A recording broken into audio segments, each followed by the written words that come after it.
So the coronavirus pandemic prompting a number of people to kind of flee city living and move out to the suburbs. We've seen stories about that. And now, from looking at the action in some stocks, investors giving us the prediction that that will really mean a boom in home rentals rather than sales. We're joined now by Managing Director at SitusAMC. Tim Rood is a former Fannie Mae executive. It's always good to see you, Tim. Thank you for coming on. And we have seen some of these stocks and companies that are in the home rental business shoot up.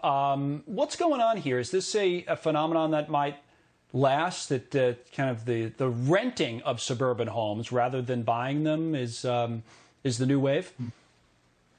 Well, I'd say the trend started in about 2012. The institutional money came into the residential real estate market and set a floor, which was welcome. You had a nice, ladder up from there where they were increasing, the returns on their investments by 7, 8, 9% a year. You found that there was plenty of demand. You had coming out of a housing crisis, a foreclosure crisis. There was plenty of pent-up demand for housing. So the institutional money, people like Invitation Homes, American Homes for Rent, they were some of the bigger ones. They purchased millions of properties, mostly in the low to middle end of the market. They tend to focus on popular suburbs that are next to urban centers, and they focus on folks that tend to be higher credit, higher income.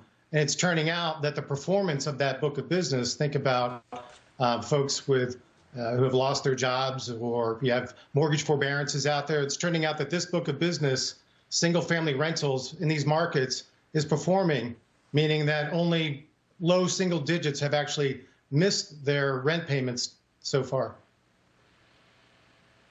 It's interesting, given what we've been through, and as you say, this is a phenomenon that had started. Now, what about the virus impact in terms of it continuing? What would your outlook be? Well, look, we were always worried about whether or not the epitaph had been written and printed for the suburbs, right? Everybody wanted to live in the urban communities. There was talk about whether millennials would ever get out of there. They get hooked on the conveniences, walkable amenities, transit-oriented, so on and so forth. And even perhaps maybe the seniors would move out there. Now we're seeing over the last year and a half that there was a big exodus from those urban centers to the suburbs, in part because of demographics, but also because of affordability. It's not very affordable to live in the cities where most renters are spending anywhere from a third to half of their income on rentals. So now you've got millennials coming of age. They were already looking to move into the suburbs or the exurbs, something a little bit more suitable for starting a family than a 700 square foot apartment. So the demand has been there. What the institutional investors have been trying to do is to make a secular change, to say, look, you can have your cake and eat it too. I can take away the economic hurdles for you getting into that house, and I could take away some of the burdens associated with maintaining that house. Now, it's turned out aspirationally, millennials particularly still have the same desire to own a home as their predecessors. It's just that they're doing it at a later age. The COVID crisis has just caused people to climb the walls in their apartments and try to get out to the suburbs. And you're seeing that because of their financial conditions probably hampered, they're less able to actually buy a home, so they're more capable and likely to rent those single families. Yeah, I wonder if they're not sure if their move is permanent or temporary as well. I mean, the numbers were startling. I think it was the New York Times that published them, but they were looking at, this was just New York City, but people moving out of the city for the suburbs. The dates were March 15th to April 28th.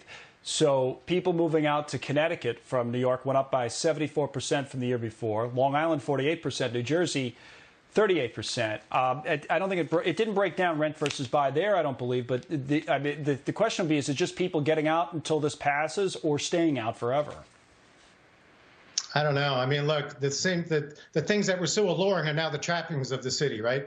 In terms of these transit-oriented communities focused in requirements on mass transportation, clusters. I just don't think it's quite nearly as appealing as it was, and you already compounded that by the fact that it was unaffordable. So yeah, people are certainly looking at it. You have the demographics, again, lining up. You've got the fear of the crisis. And then again, look, these crises tend to bring communities together, families together. And one of the things that's been a challenge for the single-family market has been there's no turnover of inventory, because you're having folks either aging in place or they're having multi-generational communities, kids moving back in, grandparents moving back in, and this sort of environment, it really does bring everyone together.